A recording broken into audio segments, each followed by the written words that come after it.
Hi there. I think it's an important component. We've had lots of shifting around today, and I think some things that should be happening now really probably aren't necessary. But I think the one thing we do have to do is take the time to introduce ourselves, because it is an opportunity when we come here to meet other volunteers and not just be involved with our circle volunteers. And I think it's important for everybody to know we're going to try to have a little bit of mixing social time. Could you put up that one slide, the blue slide in there? Just want to say that, and it's something that we should remember, and the other thing is that we go through the rest of the day, is think about what's even just one point that I'm going to remember, that I'm going to take back to my circles. And I think that's really important to do. If you can do that and think about that as you go through the rest of it, and what Scott has presented for us. Anyway, I was going to do a little exercise for introduction. I think it's too late, too much. So maybe why don't we just go around and we'll just introduce ourselves and just say, you know what, just a very, very, very brief, because we don't have a lot of time, but maybe just say, why are you enjoying CoSA? Why are you here after 1 year or 10 years or 20 years? Like, what is it that is appealing to you? We're just waiting for this one slide to show up, but I think it's going to take a little bit. So we'll start introductions, and it'll just be a reminder to everybody after. So we'll continue after that. My name is Anu. I've been with CoSA for almost 4 years. And what's interesting to me is the changes that we see in our core member. I still remember the first day I saw him and the changes we see him till this day. And it amazes me how much we can be a help for someone to improve. That's why CoSA is really interesting. My name is Jens. We are in the same group, so pretty much the same thing. But yeah, I think it's not something that I see like that. It's what we've seen through the past 4 years, the change in each day or a couple of months. If we take it in a couple of months, and I get to see, okay, just move from here to here in a better place. So that keeps me, and could see that is improving, and yeah, that's it. Thank you. My name is Josh. I really enjoy CoSA because I really believe that it does work in terms of its actual efficacy, and also because it just helps me understand human behavior and my own behavior of the core members better. I think I see a lot of the defensiveness in my own life of what Bob is doing. And if I may briefly say, I think one of the most important things I learned this morning is that idea of understanding what value the core member might have gotten from their actual thinking, and exploring that from a compassionate point of view, I think is a really important insight I've learned this morning. I'm Anita, Callahan. I've met some of you, not all of you. I've been involved with CoSA for 8 years, 9 years, I don't know. And I think my contribution is individually we are one drop, and together we are an ocean. You're all having an impact in each of your circles, but collectively we have had over 200 offenders going through the program. So it has an impact on our community, and that's why I'm pleased to be with CoSA and part of this ocean that we're all together. Just one minute, is there anyone, we're going to tape this. Is there anyone who would be bothered by having what they're saying on tape? Hi, my name is Mary Claire. I've been with CoSA for, 8 or 9 years. Anita and I started together. Anyway, I just wanted to say I haven't sat on a circle for 2 years now, and being here today has really kind of brought that back to me, how important it is. Hearing what you had to say, Scott, about how it's valued, that it's really inspired me to want to come back and sit on circles, because this is such important work that is being done. So. Yay! My name is Ellie. I've been in CoSA for 3 years now. Yeah, so I've already 3 core members supporting. So being a part of CoSA, as God told us, as helping, loving, or helping other people is one of his commandments. And making a little bit difference in the life of our neighbor, that makes us feel a good neighbor as well. So that's what I can say. CoSA is the one part of being a part of this kingdom of God. Thank you. My name is Marielle, and I'm with CoSA for almost 4 years now, and I belong to one circle. And I joined CoSA to help other people that they were in trouble, and I tried to get better with my heart, and to make understand them and forgive them, and to help them to back in the society, and hoping the society will accept it, and we will have a better life for this future. Thank you. Hello, my name is Jacqueline. I am currently in my 4th circle, and all of them have been very short duration.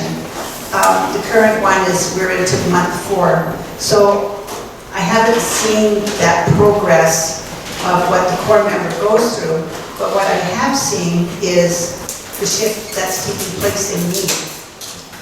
And like Josh was saying earlier, and that with each core member I'm finding new issues that I need to work through, and so for that I really appreciate it. So I'm Jack, I've been in CoSA for a couple of years, and I love the Zoom meetings. I can move around the province and do my thing and still provide a valuable service to somebody else. I'm Peter. I got involved with CoSA for about 3 years, but before that I've been doing prison visits for the past 7 years. And during the prison visits, what I have come to realize is people who are incarcerated, the deepest longing is to regain the dignity as an individual. That is what I realized. And with that, because of the pandemic, I decided to volunteer and get involved with CoSA. And because of that realization, I see that once we understand that, then it puts everything in perspective and in place. And really, what CoSA is doing is to help them to regain their dignity as an individual.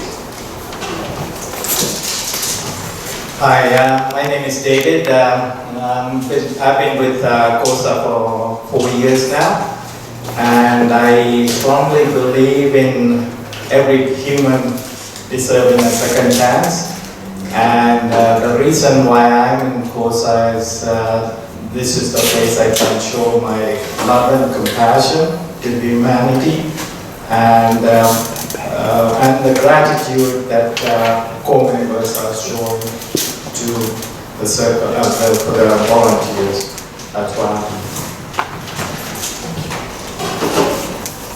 Well, I would like to echo what David just said. I would like to echo what David just said. He said it so beautifully.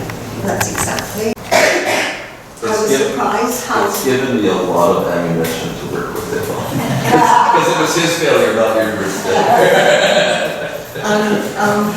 But I was surprised just how deeply involved I felt in it all, and how shocked I was when he left. And it took me, a good week or so, almost breathing over it all. It was, I was really surprised. Anyway, I'm so privileged to be here. Thank you very much. Hello, I'm Gabriel. I've been in prison ministry over a period of 20 years, on more than off, but I did take a little time off. But going into prison, I always believed that they need to see that they have value. But then, of course, I learned in prison what come out, and I really see how they're treated like scum, lock the key away, we don't want them in society, and I believe that like Valerie said, we don't want to stand up to that kind of scrutiny ourselves, so they need to have an opportunity to do it right this time, and I really believe in that. So I love everybody and I love CoSA. Hi everyone, my name is Maya, and I joined CoSA just a few months ago. I joined it because as a criminology student, I thought it was important for me to develop like more understanding about what's happening and about sex offenders, which is an area I'm very interested in, and also to use this knowledge to contribute to a better society and community for the core. Hi, my name is Nisha and I've been with CoSA for about 7 years.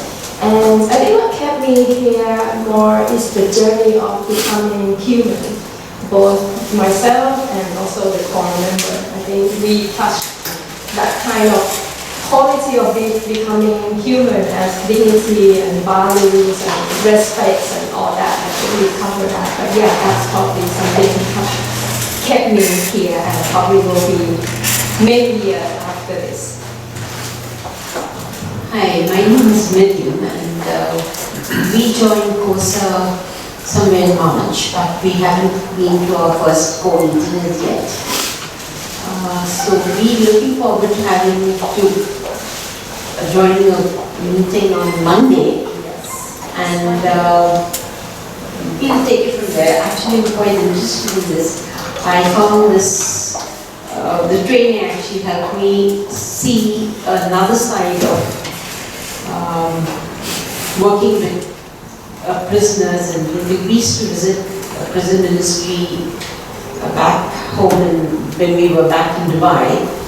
That was like 24 years ago, more than 24 years ago. We were in Dubai and we used to visit the prisons there. So we found this quite interesting to have to work with people itself, so we're looking forward to this.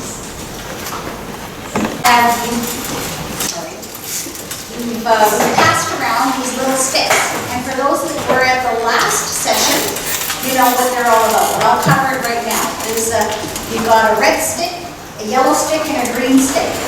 And you take the elastic band from around it, and have it available. What we basically do, we're going over a few scenarios, and then we're going to ask you, is it okay to put up a green stick? If they should be cautious of it, it's a yellow stick, and if it's a no-no, you put up a red stick.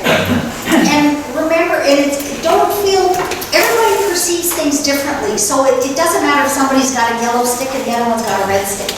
It's just for you to identify exactly what your perception of things are, and it's to expand on our assessment tools to assess how much risk our core members are at. So we had, I think, about 15 at the first session, and everybody seemed to really like that. So we're going to do that again with new scenarios. And we need to collectively get your experience. You've all been in circles for quite a long time, so your input is very valuable, and it gives insight. And don't be afraid to go against the flow. Somebody says that's okay, and the other one says no, it isn't. It just shows us how we can all perceive the same situation in different ways. And we have limited information, every little scenario. So just keep that in mind, okay? Does it work? I'm just going to have to depend on you then. Angela? Great. Okay, no problem. Okay, red, yellow, and green risk manager core members. I'm going to get into this here. Okay, can we do the next slide, please? I'm going to go stand over here instead. Again, volunteers must be aware of various types of risks. How to spot risks, how to identify what CM behaviors, actions might indicate changes in their risk status, because what they were last week doesn't mean it's what they are this week. How volunteers' disclosures, actions can jeopardize appropriate boundaries within the circle. How volunteers should always refer to CoSA guidelines when assessing the risks. And how volunteers can manage the risks. So what do you think? And this is what those little sticks are. And like I said, No answer is wrong. We're just trying to deepen our appreciation of different circumstances and the experience of others.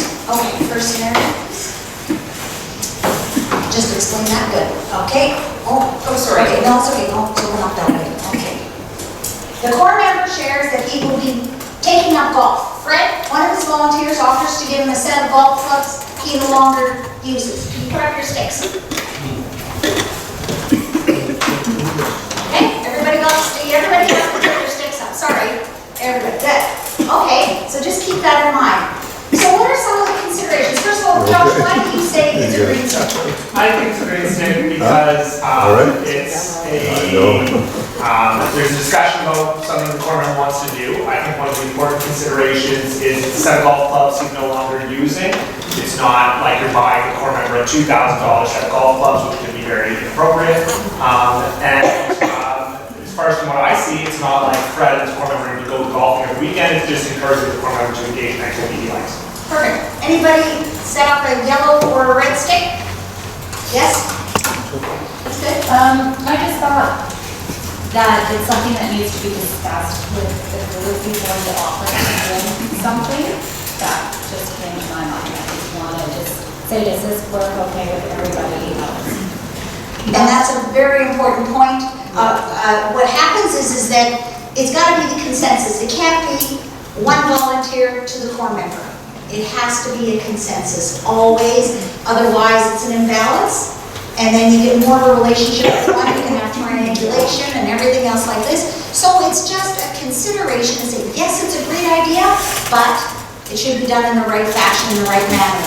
Maureen, do you want to add anything? Yeah, I think that was a really good point. And the other thing I think, if at all possible, it shouldn't have come from that particular volunteer. You know, if the volunteers decided it would be, hey, we found these used golf clubs for you, we're going to give them to you. If that's, it's not the end of the world if we don't, but it is better not to come from any one volunteer because of the relationship then changes. Hey, you gave me golf clubs, or she gave me golf clubs. So that's kind of, again, how the things are phrased and given to the core member. Always keep in mind, it's like when we tell stories that may have happened to us, we often say, I have a friend that does this, or I have somebody. So it's not personally. So always keeping the boundaries again, and for the other reasons. Anybody want to make a comment before we go on? Oh, yes? Yeah, golf set could be also used as a... Like as a weapon, you mean? As a weapon. So, okay. So that should also be considered before giving it to the core member, depending upon what his background is. That's a good point, you know, and those are all the things we have to consider when we make these decisions, yes? And that there is no expectation in return, that they are given freely. That's right. Isn't that important? It's there. Otherwise, there's a real big imbalance. It's like, I owe you. And I mean, we already have that in our groups where we're doing so much for them and they can't really do anything back for us. So we have to kind of balance that out a little bit. Any other comments before we move on? Thank you. This is a great example. A lot of participation, using experience and everything else like this to deal with different scenarios. Okay. The core member shares that he is anxious about disclosing his homosexuality to his family. Sharon, one of his circle volunteers, shares her experience of her family members coming out. Can we see the sticks? What does everybody think? Green, yellow, or red?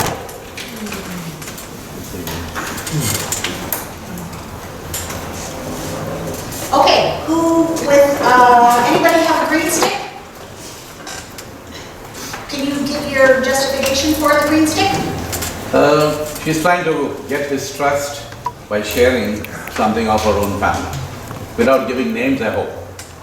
Okay, okay. Now, how about the yellow stick? Can somebody share that? I think some things that, to me, are sharing is sort of sharing about somebody else, right, in terms of our own family.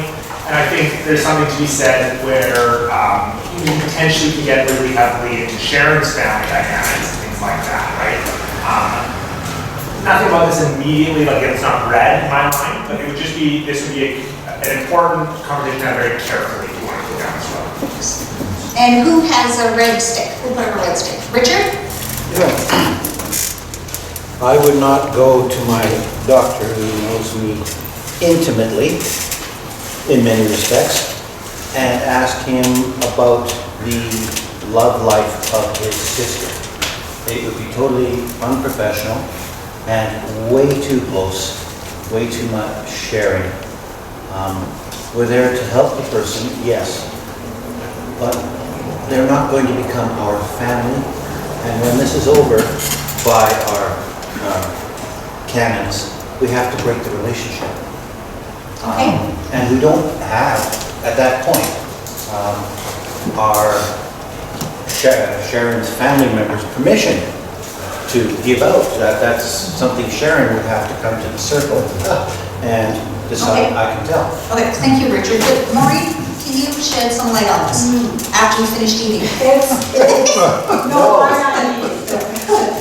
It's better to say someone I know has gone through this experience, and this is how they handle it. Better than saying someone in my family, you run a risk now, who is Sharon? You know, and if it's a child or it's someone underage or whatever. So always when you're sharing anything that you think is really going to be helpful, share, I know someone who shared this experience, not my family, not me, because you run the risk not only of revealing something, but you run the risk then of taking on something personally and then giving you advice or, yes, Walter? And not all circle members are under a condition where they can't have access to a computer. So it might be possible for them to go on social media and find out who that family member is. Good point. And point it, yes? I have one point. As the information indicated, he's thinking of disclosing to his family or not. And I would be more concerned about what his condition is and why and those questions. I would not want to jeopardize to promote him to do it or sway him not to do it. And I think it is best for him to come to his own conclusion and his family situation. Because every family situation is different. So I think if there is a suggestion of one way or the other is not the best. You know, and I think that consideration we all have to keep in mind is not necessarily just for this question, for all the questions. What are the conditions? What are the guidelines? Well, how does it affect it? Or what's the past history? Always to keep that in mind when we do it. And always, what Scott says, if you personalize, like if you share it and you show some empathy, it's a good thing sometimes if they need that assistance, because they trust us. They come to trust us in the circle, and that they expect us to kind of guide them in some way. So it may be, but you don't feel you have to necessarily. If you're not comfortable with the subject, there's 3 other volunteers in that circle that can maybe deal with it or see it. Any comments? Yes? Well, I was going to say, for me, the focus should be on his anxiety rather than what he wants to disclose. Who is his family? What do they look like? And the big thing is to ask questions that help them to make their own decision. That's right. There's been a lot of input and what you should or shouldn't, but it's always asking those open-ended questions to find out whether it's sexuality or whatever they're sharing. It's a very cultural aspect too. I had a East Indian corps member, and there's very things that he couldn't necessarily share or is acceptable with it. So I think it's a good thing you have to inquire and find out much more about it before you start handing out advice like free candy. So just to be careful with it. Again, probing appropriately beforehand to know how to handle it. Any other comments? Okay.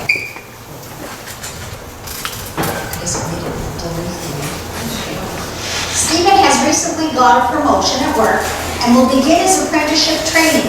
He has had a circle for 1 year, is progressing well, and the circle has agreed to meetings every 2 weeks in order to accommodate for more time for him to study. New job, going back to school, and a family illness makes Stephen anxious, and he misses his scheduled circle meetings. Okay, let's see the sticks. What do you guys think about that? Has everybody got a stick up? Let's kind of take a stand. Okay, good. Okay, anybody got a green stick? Okay, good. Who's got a yellow stick and can share some information here? Mary Claire? Well, I'm just thinking, he's got a lot going on in his life. Meetings every 2 weeks is not enough. So the important thing is to revisit this and perhaps go back to the meeting. Yes. And what other comments are there here? What do you think?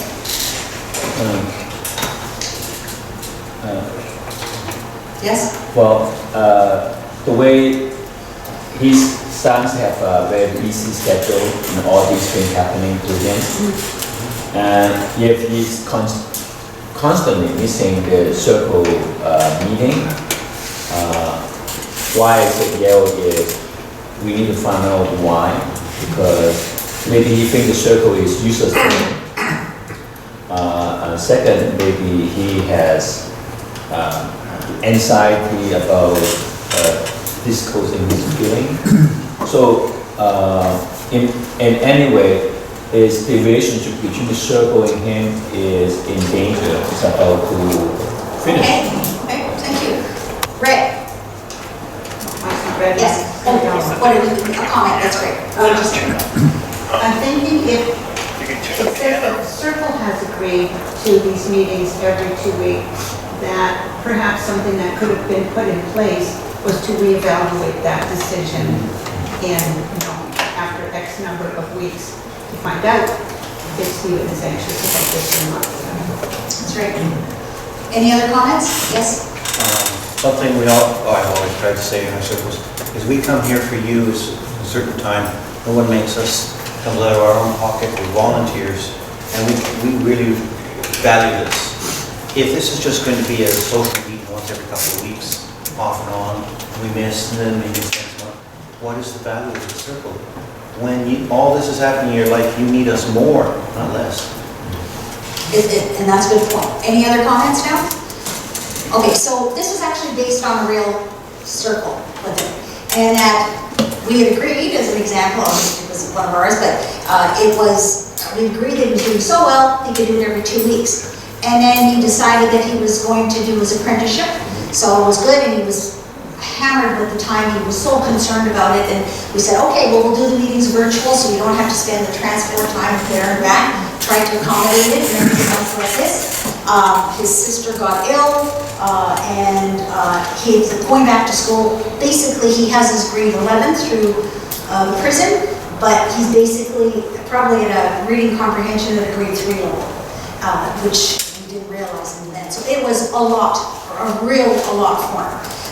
So what we chose to do, as an example, is that we could start seeing the anxiety and the tension in him. So we pulled back. We said, there's something going on here besides this, although we do need us. So we did it virtually accommodated. So it's a point of kind of accommodating their situation, but also it is a time of need for them when they got illnesses, they got a new job, everything else like this. So you can kind of try to do it in this fashion. So we ended up putting back down to 1 day a week. Once a week again. So we said we'd like to do this, and we find out later that even he's picked up an iPad that he found on the ground, and that was on the internet. But all this anxiety wasn't necessarily just to do with this. So he was hiding things, but you gotta get your little spidey sense up sometimes, and where somebody's been doing well, you get that setback. So you need to start pulling them back in again and providing them with the support that they need. And it worked out pretty good, I think, all in all, and it worked out. He was in jail, which was amazing. I think he had a wonderful parole officer, but that's an example. So considerations. Maureen, what would you say about that? Well, looking at that actual scenario where they said I would agree, the only thing I would think is that weekly contact, like should get emphasized. You know, if you're going to meet every 2 weeks, what are the phone conversations going to be? Even if it's only 2 minutes, we need to check in so we can ask you how you feel. So that's... Any comments? Anybody else wants to add to that? One of our core members was doing very well. And the group was kind of saying, well, let's do it every month or 2 months or whatever. And I went back to the core member and said, what do you want? And he says, I want weekly meetings. And so you say, we're doing something. That's a good point, and that, to keep them involved. Like we discussed in one other session, it's like, having a circle is like snakes and ladders. You know, you go up and you do wonderful, and then you go all the way down again, or you just go down 2, and then you go up again, and it's not stagnant. It's constantly evolving from one week to the next. So to always keep that in mind when you've made an assessment and you say, okay, you think you can do it, maybe it's time to revisit it again. That's the objection of that, okay? And whenever the guys have gone back, the one thing you've heard it from Bob, but I can use it because he said it at the dinner, over and over, he said, volunteers need to learn one thing, and that is never assume I am okay. Never assume your core members okay. And we get like that. Everything's going smoothly. It's our responsibility to be thinking, what else could be behind this? Is it really school enough? I mean, in this case it was. But what else could be leading him to say meet every 2 weeks? Because immediately when they're on the slippery slope, they don't want to meet. They're not as comfortable because there's things going on, right?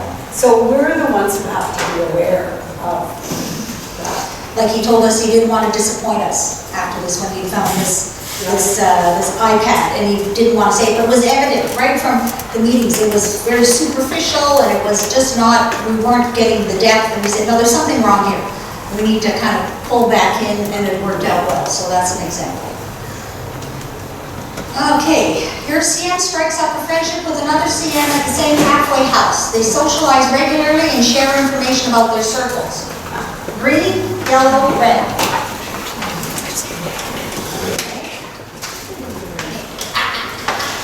Everyone's got that one. Okay, so someone who's got a yellow, I guess, or yellow and red, or whatever. So let's talk about this one.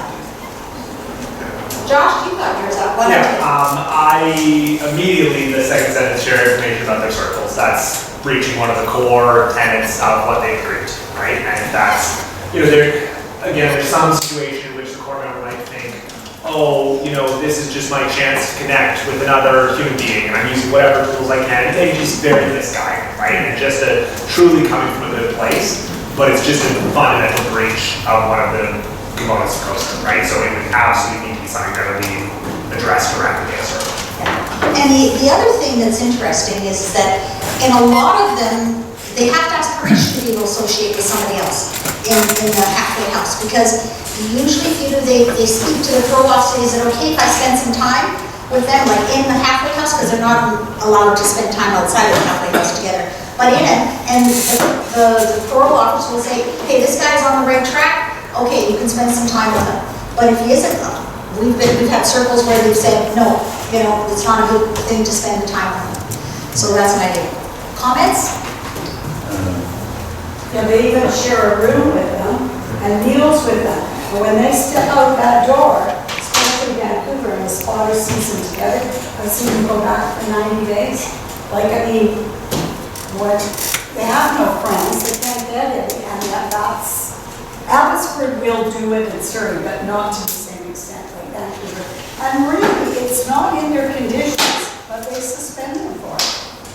So you got to be very careful with that friendship. You can have a friendship, but only in the house.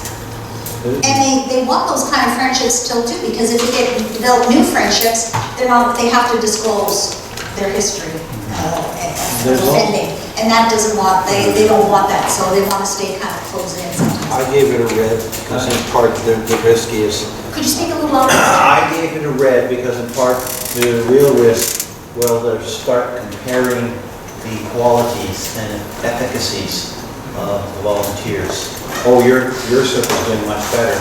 And just like Grandma said, I can have cookies. They'll start playing circle against circle. And we just don't want to get involved in that at all. It's just better to just know.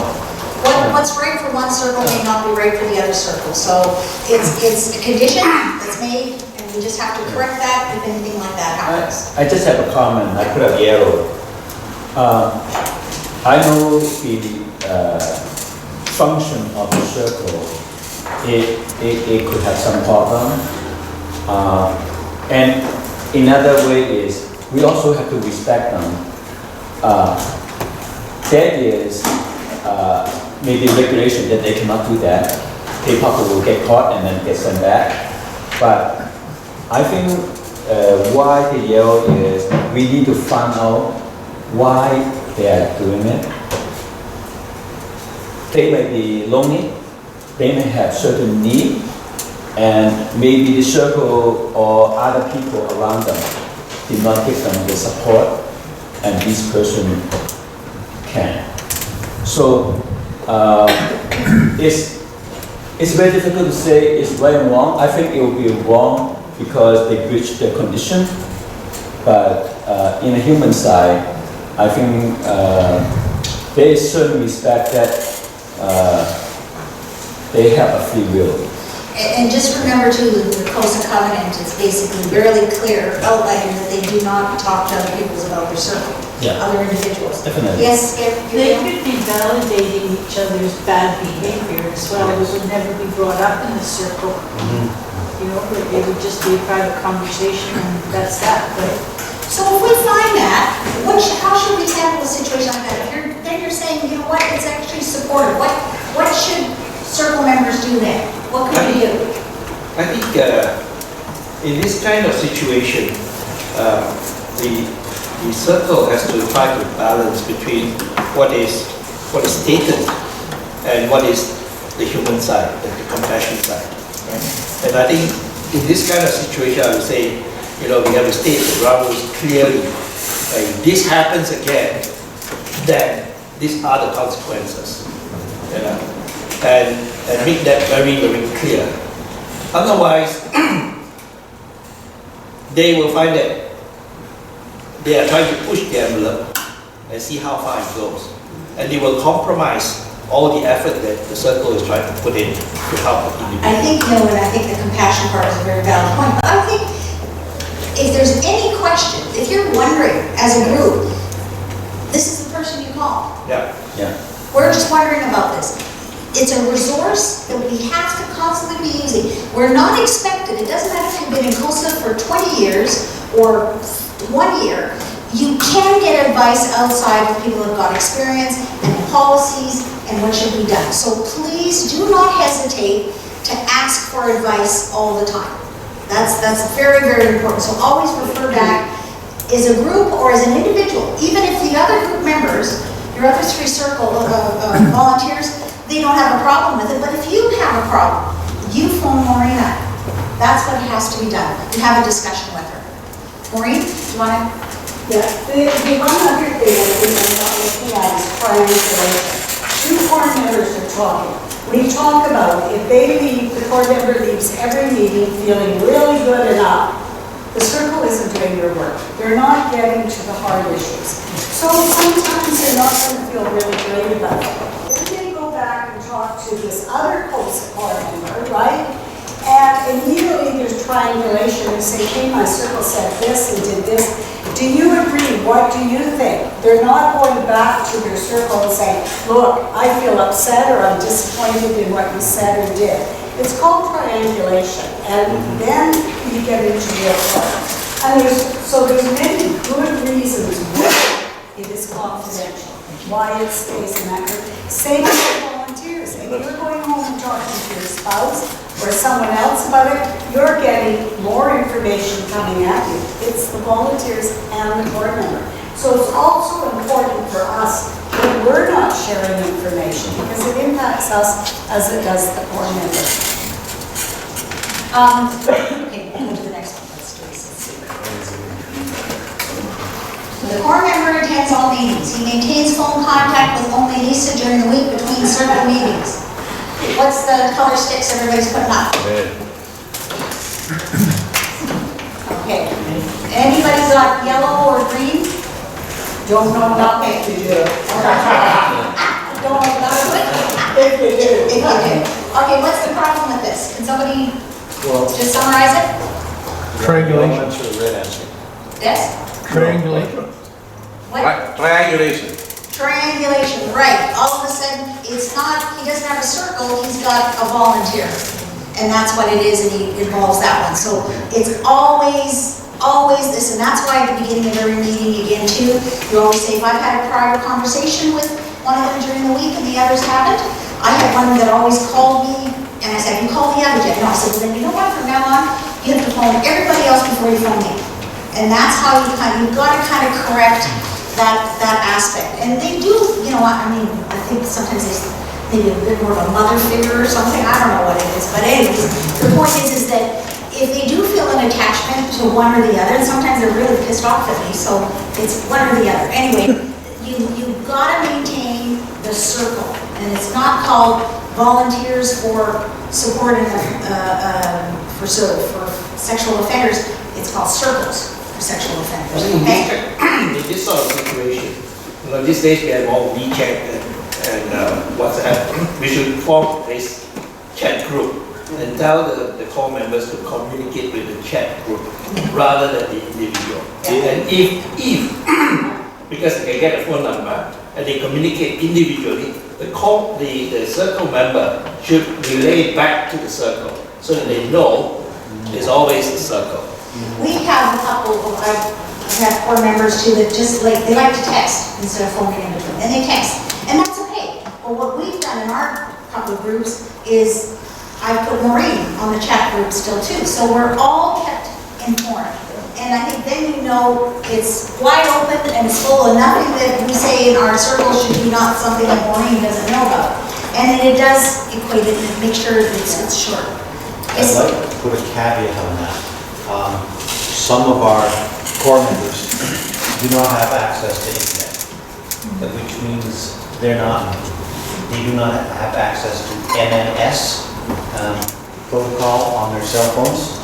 They're not allowed to have smartphones. So Richard, what do they do in that situation? The best we can do is they text one person, and then if that person has a smartphone, they copy the text and paste it and send it back out to the rest.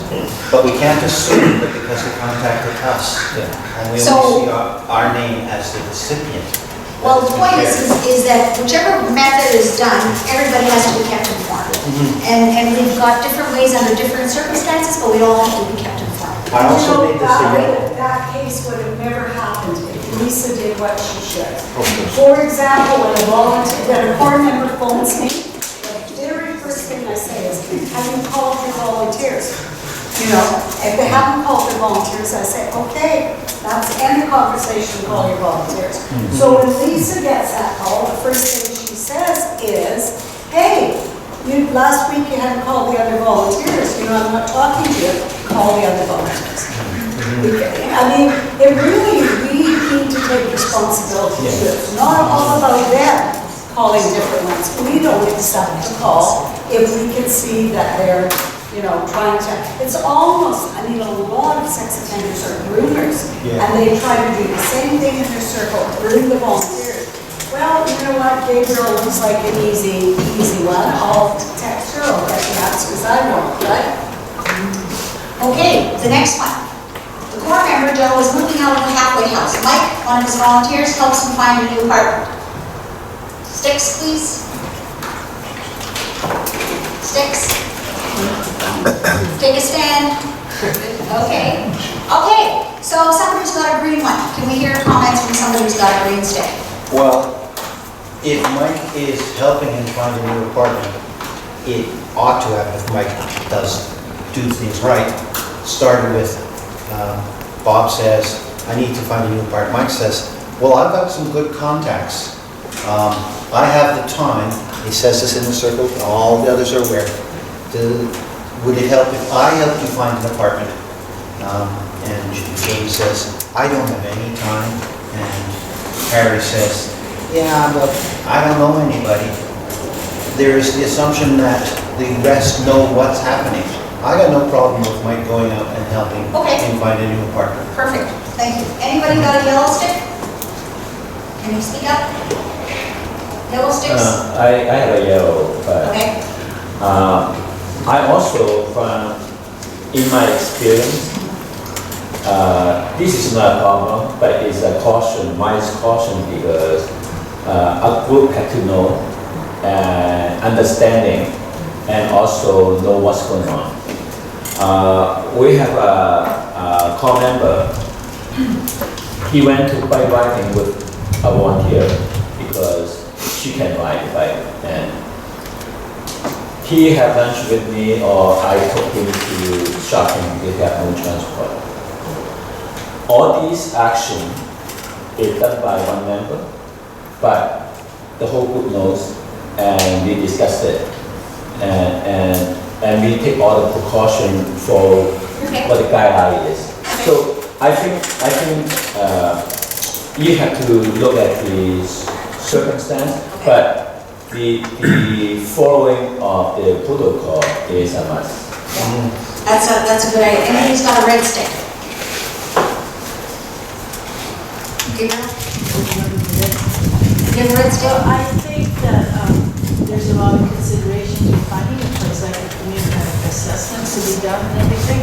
And I was in a circle that they helped, we helped as a group. It wasn't one person that did it, so nothing was done without the others. There's a lot of considerations to make us to where you Like, can look. these scenarios aren't yes and no. There's a lot that say, all we want everybody to reflect upon are the considerations. Like, what should you consider before it agrees? Like, there's good things and there's might be bad things. Like, one, is there the boundaries? Is there triangulation happening in here? Those are kind of considerations. But if somebody's got the expertise, and we have a great volunteer that has some great access to things, and it's great, as long as everybody's kept informed and everybody knows, and it's done within the guidelines and the procedures that we follow as CoSA, it can be okay with it. But again, we need to make sure that all those other things happen. Maureen? Just one other thing to consider is the new board policy, which says that males can't drive males on their own. So what does it entail helping them find a new apartment, right?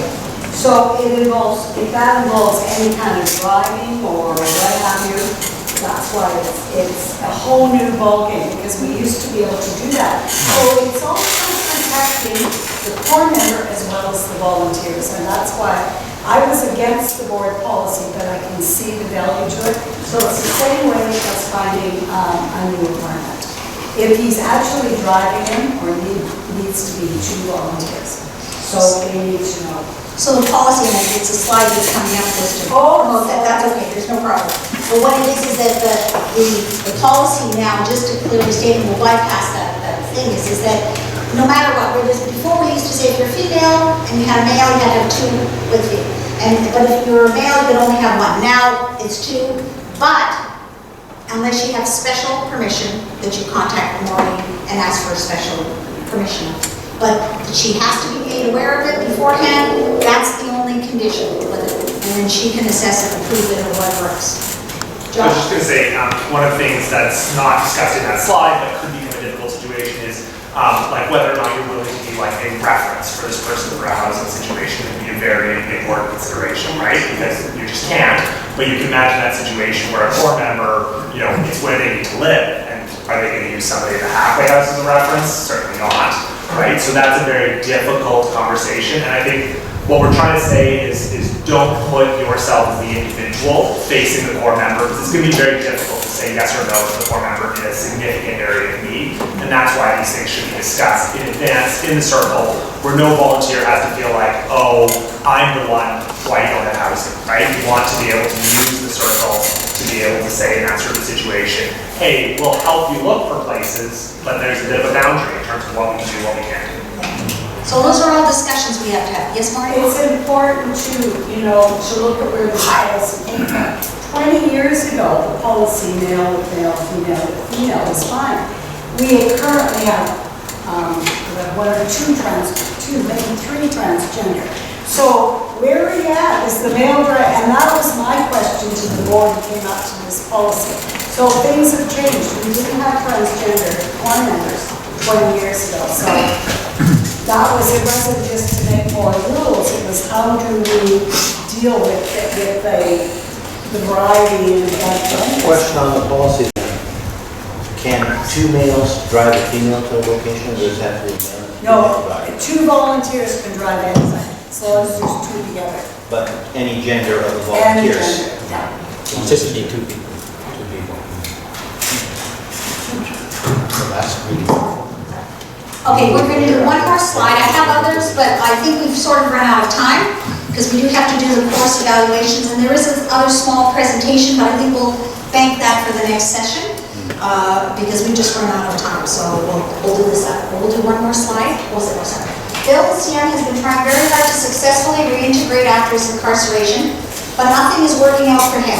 He tells the circle, "I need to feel better. I deserve a treat." That is it. Okay, can we have some comments, maybe from people that haven't spoken up? Can we, what do you think? Well, I have to bring, I know it might, go against many people, but I think that it's okay for CM to express his feeling to us. And that might be the starting point of working with the CM. So, yes, that's how I think. That's a very good point. Again, that's that lead in and to find out more. Does he want to feel better in acceptable ways, in pro-social ways? And that's basically it. Because we are their pro-social mentors, their guides. This is what they're basing it on, and they may not have had these kind of examples before. So we have to kind of ask them and figure out what does that mean exactly. Anybody other? Yes? I have no problem when you say I need to feel better. I have an issue. I deserve a treat. It is not an entitlement. Right?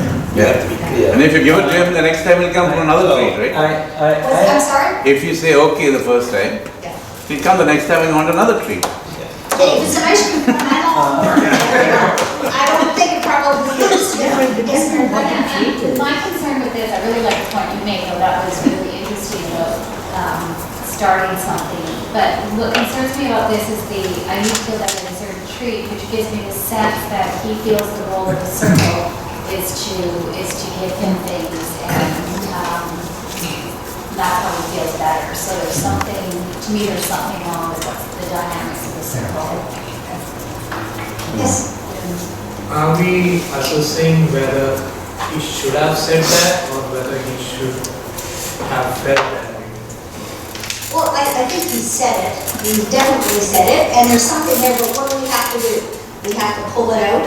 We have to figure out what that statement is, because it could be alarming, or it could be something very simple, but we don't know unless we ask the probing questions and investigate it a little bit more. So that's what it is. We don't have to push like, whoa, you can't do anything like that. Maybe he's just saying, let's go for a walk next week instead. I want to go, let's go for an ice cream cone instead. So I think it's those, again, always getting back to the assessing the situation. Don't read the situation just the way it appears. Because when you start asking questions, you find out if it is a real risk or it isn't a risk. Okay? I'm cognizant of the time. We'll keep these for the next presentation, the next ones, but I'm going to ask all of you, when you have these kind of scenarios in your groups, can you put them on your phones or send them to us so we can share all these different experiences, because it gets hard to start to think about all these things. But if you can share them, because there's so much collective knowledge in this room, and so let's all use that. So please, I'll give you my phone number or whatever else, or my text number, and please just contact me, let me know, so we can make these presentations. Do you find that this kind of discussion is good? Yes. Okay, because it's very specific, and it gives us examples, it tells us what we're dealing with and what we could be. So the next presentation, we're going to just bag it for right now. And Maureen, is there anything you want to add to finish this session off now? No, just to add to what Anita just said, though, also situations, like by the time we have the next training and we're struggling to think, hey, what do we need, what's helpful? When I'm sitting on circles or I'm talking to you, you say, hey, that was really difficult when this happened in it, or this circle closed, or, those are situations that probably other people are experiencing. So write down anything for Anita for the next training. that you think would be helpful, because you probably forgotten some from 6 months ago that would have been good for you to hear today. So put down anything, and then with everybody's experience, like Anita said, we can come up with some good ideas. There's nothing else really like CoSA. There's nothing like the type of friendship we have, right? Yeah. With them. So it's a constant learning curve. So we can learn from you and each other. And that's the big thing. So let's all help each other, even if we're not in the same circles, and just give us tools and the information. Yes, Could that be something that could be related in maps? Yeah, sure. It could be, well, we should maybe have a little section on the bottom, you know, things on handling it. Sure, whichever means it is. I think that would be great. So I'm going to put a close to this right now, and we'll keep the other scenarios for the next session if you think it's worthwhile to do this again. We'll do the next session with it. We'll hand out the evaluations. I'd like you all to just, yes? When he said I deserve a tree, can you ask him what he had in his mind for the tree? Yeah, it's very important. You gotta probe, you gotta find out what it is that he wants. What he would like to. Yeah, maybe he wants a great adventure or something, or just an ice cream home, right? So who knows? You say they want a meal. Yeah. Could be, or ice cream cola. When they're talking that way, it really means, hey, you guys haven't taken That's good. note. I want to thank all of you for taking the time, because I know it's a little intimidating to have to put up an opinion if you think it's not like everybody else, but that's how we learn and that's how we share. So let's just continue on with that and get that done up. And please, in your evaluations, put down suggestions for other trainings. And just keep in mind, as you're driving home today, just saying, what is one thing that I learned today that I am going to take back to my circle? And really focus on that and try to really focus on that and make that happen, okay? I was just going to pencil in this, the change of date on the CoSA banquet. Yeah, it's the 9th. The reason I'm asking the question, it just happens to be scheduled meeting with our core member. Are we still inviting core members to the CoSA banquet? Oh, yes, always. Parole officers, core members, that's the time we're all together. Anything you want to finish off with? No, I just, the delegation is everyone going around the I can ask, usually when we end the session with somebody going around making a comment of what they thought of today, that will definitely take us past 2 o'clock. If you do that or not, but, you know, just take it, reflect on it, that's it. Or we could go around one word. Okay, why don't we do that? Okay, we're gonna go around quickly. You don't mind. One word about today. Okay? There you go. Thank you. Gratitude.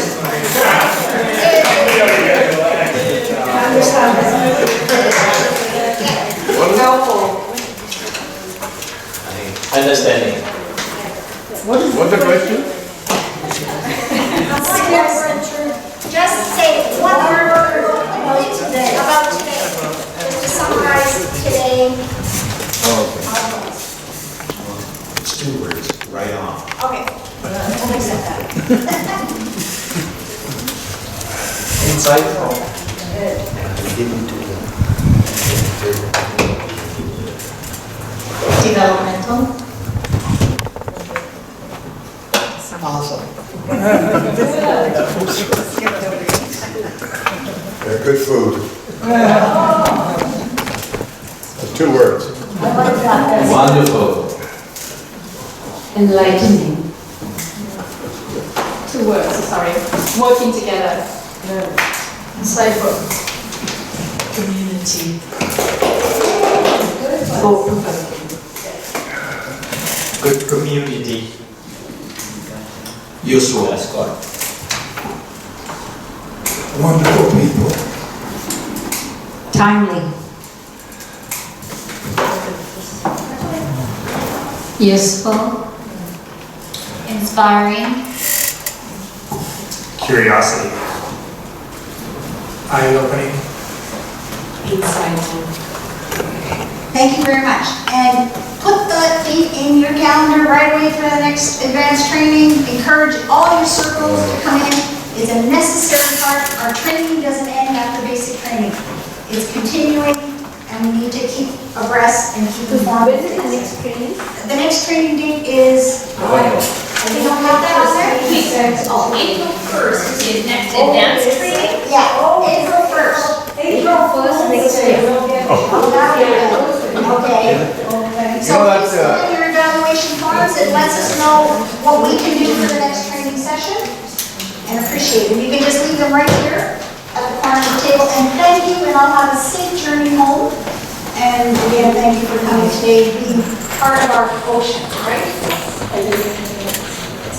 Just a couple of people to thank. About 5:30 this morning, I started to think of us ladies, especially elderly ladies like myself, trying to set up the table and chairs and realizing this was a problem. So Jeevan was good enough to respond and show up and set up all the tables and chairs. And Steve, every single event we have, he sets it up, he takes it, gets all the equipment set up. He took the picture, and of all of us, I'm so grateful for all Steve does in the background. But I think I won't thank Angela, because Angela and I are paid the big dollars, right? So you don't have to clap for us. But Anita, who is a volunteer, who spends hours and hours and hours preparing these sessions, and who took it over at last minute without Christina. So let's really give Anita a big hand.